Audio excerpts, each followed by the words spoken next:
Guideline बाहर कर से गाइडलाइन भी क्लियर न ना अपन मंत्री माने गाइडलाइन ठीक भाव में जानी ना अपन जो उपमुख्यमंत्री महोदय अच्छा से गाइडलाइन ठीक भाव में पढ़ी जानी ना अपन केंद्र मंत्री जानी ना अपन मंत्री माने जानी केंद्र मंत्री कहले जे निर्वाचित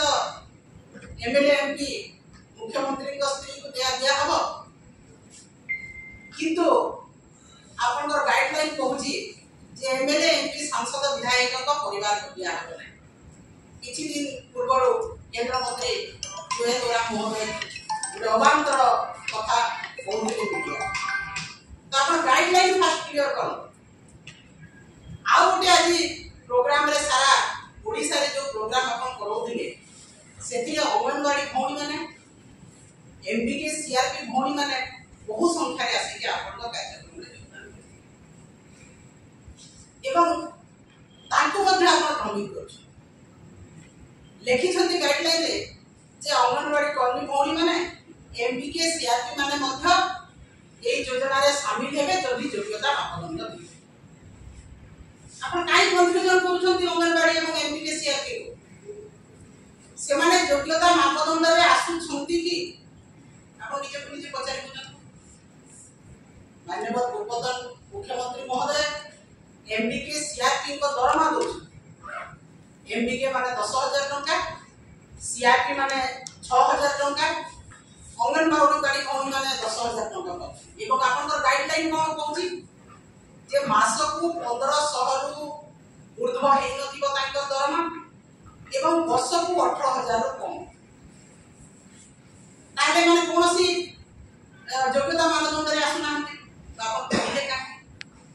केवल एथि पई कहले जे आपण को जो सुभद्रा कार्यक्रम हबो आपण जो उपमुख्यमंत्री मुख्यमंत्री जिबे तांको आपण सभा समिति रे भिड करिवार गोटे माध्यम आज सुभद्रा योजना शुभारंभ करने माननीय प्रधानमंत्री महोदय ओडिशा आसिले आज गस्त कार्यक्रम भितर संपूर्ण भाव में ओडिशा महिला मैंने प्रतारित निराश भ्रमित जहाँ से निर्वाचन समय आसिक प्रतिश्रुति देते अनेक समय प्रत्येक महिला को सुभद्रा योजना 50,000 टंका दिया किंतु आज वक्तव्य से रखुले कहले 1 कोटी महिला यही योजना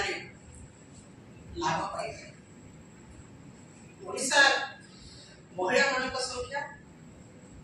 2,50,00,000 भर मात्र 1 कोटी महिला को से यही योजना शामिल करेंगे एवं जहाँ 2 वर्ष 50,00,000 टंका देवा कथा 5 वर्ष 50,000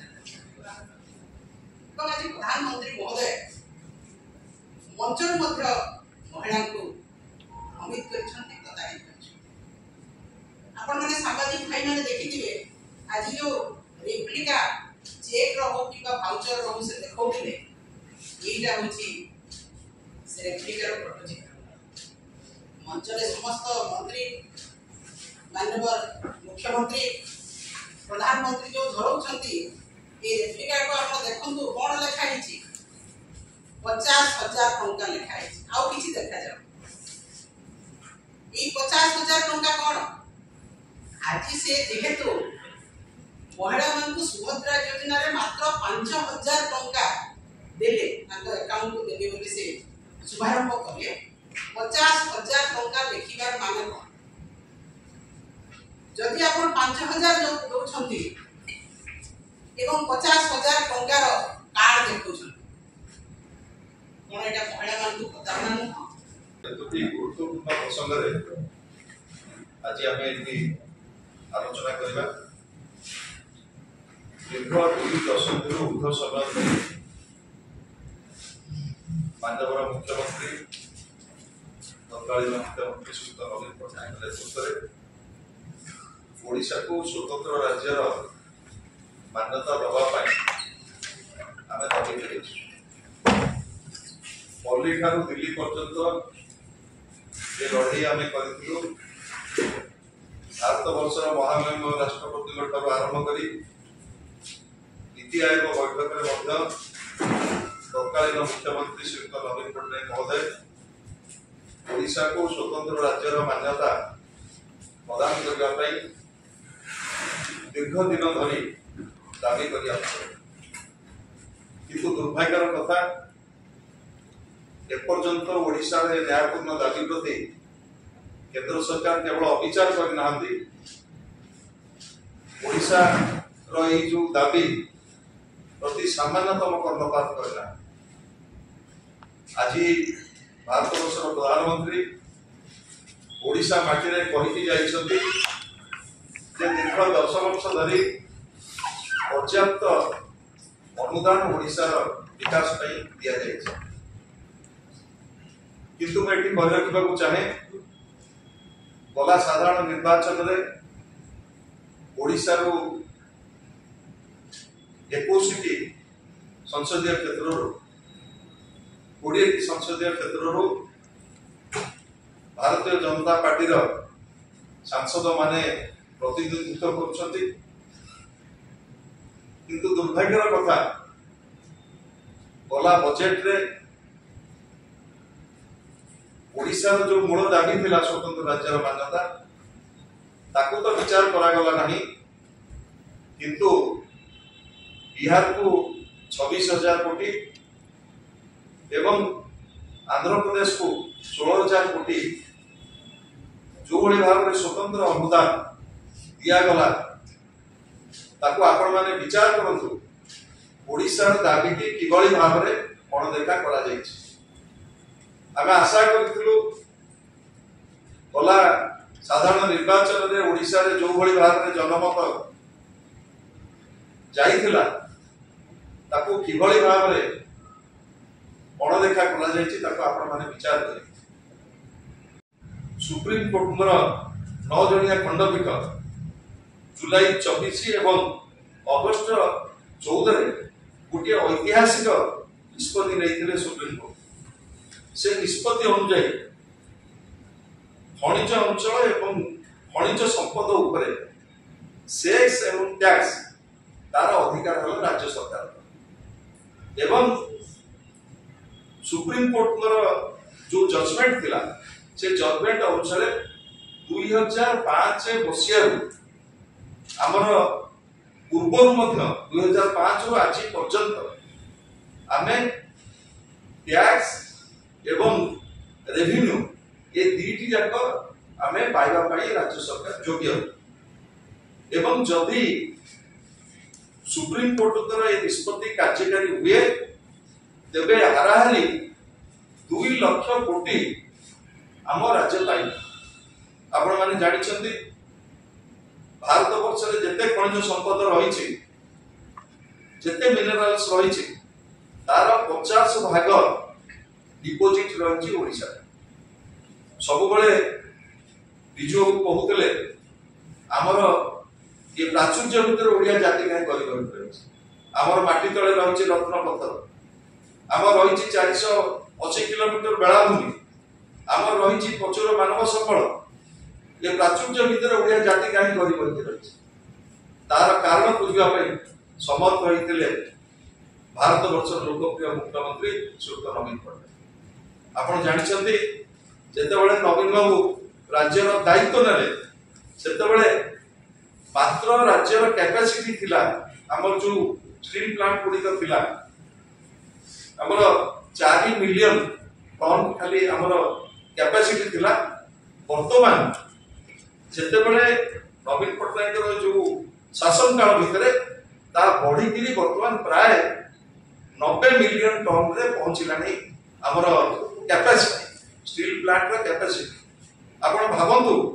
राज्य रे शिल्प समृद्ध करी गढ़ी तोलिबा पई ओडिसा रे किभली भाव रे गोटे अनुकूल परिवेश सृष्टि हेछि किंतु दुर्भाग्यर कथा सुप्रीम कोर्ट एक जो निष्पत्ति कले एवं से निष्पत्ति जदि कार्यकारी हुए ताकू खनिज संपद भरा ओडिशा भारत वर्ष एकमात्र राज्य जो 50% मिनरल्स रही खनिज संपद अनुपातिक भाव में सबुठारु लाभार्थी हम राज्य सरकार है ओडिशा सरकार है। किंतु सुप्रीम कोर्ट निष्पत्ति विरुद्ध में केंद्र सरकार वर्तमान जाइछन्ती रिव्यू पिटिशन दाखल करछन्ती सुप्रीम कोर्ट निष्पत्ति के चैलेंज को कहि रखिବାକୁ चाहे सब बेले आम गोटे कलंक धरिकी चली ओडिशा गोटे गरीब राज्य गोटे कह जाए ओडिशा धनी एवं ओडिशा बास कर लोक गरीब तार कारण खोजापी गला 2 दशंधि ऊर्ध समय धरी नवीन बाबू नेतृत्व में ओडिशा रे जो विकासमूलक काम करा जायछि ताकू आपण माने निजे अनुभव करथिबे। किंतु प्रमाणित भाव में केंद्र सरकार केवल अविचार नुह ओडिशा विरोधी षड्यंत्र पाई ओडिशा आज जो लक्ष्य जो दाबी हासिल करने आम जो लंबा लड़ी लड़ीलु आम भावुलु जे चलित साधारण निर्वाचन पर निश्चित भाव में केंद्र सरकार तांकर आभिमुख्य परिवर्तन कर किंतु आभिमुख्य तो केवल परिवर्तन है ना मु गोटे कथा कहू चाहे संसदर पटल कोयला एवं खनिज संपदर मंत्री कही जे 10/5/2012 मसीह कोयलार रॉयल्टी रिविजन होता है परवर्ती 14 वर्ष धरी आम रिविजन होना जहा फल राज्य सरकार प्रत्येक वर्ष आम 10,000 कोटी टंका रॉयल्टी हराऊे।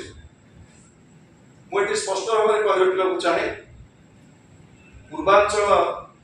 आमर जो माननीय मुख्यमंत्री मानकर जो कमिटी रही से पूर्वांचल कमिटी बैठक में एवं भारत वर्षर प्रधानमंत्री को तत्कालीन मुख्यमंत्री श्रीयुक्त नवीन पट्टनायक बारंबार कही जे कोयला रॉयल्टी रिविजन करा जाओ एवं 14% रु 20% को अभिवृद्धि करा जाओ ये कोयला रिविजन। किंतु दुर्भाग्यर कथा ताकू मध्य अणदेखा करा जायचे जहा फल राज्य सरकार 10,000 कोटी टंका प्रति वर्ष हराउछन। आपण मानू कहि रखिବାକୁ चाहे केंद्र सरकार का नियम रही प्रति 3 वर्ष रे थरे रॉयल्टी रिविजन हवा कथा कोयला रॉयल्टी रिविजन हवा कथा एवं से रिविजन तो हैला नहीं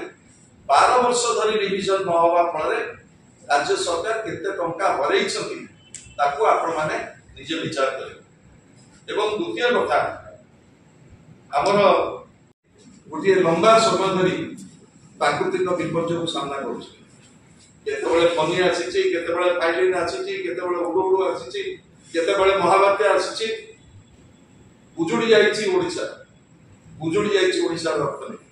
एक उजुड़ा अर्थनीति की धरी एक उजुड़ा राज्य को धरी जितेबाला ओडिशार विकास को नवीन बाबू आगे कहते से बेले आपण मैंने जानी केवल कोस्टाल ओडिशा नुह उत्तर ओडिशा पश्चिम ओडिशा दक्षिण ओडिशा आमर जो भित्तिभूमि आवश्यकता रही एवं जो आवास योजनार आवश्यकता रही आम गला फनी पर प्राय दाबी करूँ 46 लाख हिताधिकारी को आमको प्रधानमंत्री आवास योजना जोगे दिया जाए। किंतु दुर्भाग्यर कथा आज माननीय प्रधानमंत्री जो घोषणा कर निराश ओडिशा रे आमर फनी क्षतिग्रस्त जनसाधारण को आरंभ कर 46 लाख प्रधानमंत्री आवास योजना पर्यंत आम जहाँ दाबी करूँ आम संपूर्ण भाव में निराश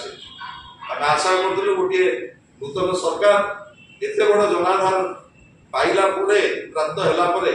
निश्चित भाव में ओडिशा प्रति अनुरूप भाव में प्रधानमंत्री आवेग रही दीर्घ दिन धरी केंद्र सरकार ओडिशा विरोधी जो आभिमुख्य निश्चित भाव में परिवर्तन हम बोली हम आशा करूँ किंतु दुर्भाग्यर कथा ओडिशा जो खनिज संपद को नहीं जो आमर 480 किलोमीटर बेलाभूमि एवं मानव संबल को नहीं ओडिशार गरीब घटिका ओडिशा को गोटे विकसित राज्य करने नवीन पट्टनायक नेतृत्व में जो लंबा लड़ाई लड़ी निश्चित भाव में केंद्र सरकार आभिमुख्य निष्पत्ति फल से आम रही ओडिशा रे गरीब हटेबार एवं ओडिशा को गोटे गठन कर नुआ विकसित ओडिशा गठन जो स्लोगान दौरान नुआ सरकार से केवल स्लोगान ही रही मु आशा करमर निर्वाचित प्रतिनिधि माने एमपी माने तुरंत प्रधानमंत्री निवेदन करंतु से ये जो ओडिशा विरोधी जो निष्पत्ति रही गोटे 2 दशक ऊर्ध समय नवीन समर्थ होती ओडिशा को भारत वर्षर गोटे समृद्ध एवं विकसित राज्य केवल करना प्रत्येक क्षेत्र में से गमनागमन आरंभ करी से प्रजुक्ति विद्या क्षेत्र में शिक्षा क्षेत्र में उत्पादन क्षेत्र में एवं जलसेचन क्षेत्र में प्रत्येक क्षेत्र में आज जिते ओडिशा गोटे प्रमुख राज्य हिसाब से आम ठिया से बेले केंद्र सरकार जो आभिमुख्य कारण सुप्रीम कोर्ट रे केंद्र सरकार ये जो रिव्यू पिटिशन दाखल कर ये रिव्यू पिटिशन द्वारा ओडिशा गोटे दीर्घ दिन दाबी केवल आम हरइबा मोर आज अनुरोध रनवर सांसद मान जो 20 जन सांसद भारत वर्ष को प्रतिनिधित्व कर तुरंत भारत वर्ष प्रधानमंत्री निवेदन करूँ ये जो रिव्यू पिटिशन केंद्र सरकार दाबी दाखल कर प्रत्याहार करंतु एवं ओडिशा तार न्यायपूर्ण दाबी पाऊ। आपके समर्थन से भाजपा ने स्वस्थ बनाया गरीबों का जीवन। आयुष्मान योजना से 6 करोड़ 86 लाख से अधिक लोगों को मिला मुफ्त इलाज। स्वस्थ भारत के निर्माण में दें अपना अहम योगदान। 2 सितंबर से शुरू हो रहा है भाजपा का सदस्यता अभियान। भाजपा का सदस्य बनकर हमें अपना समर्थन दें।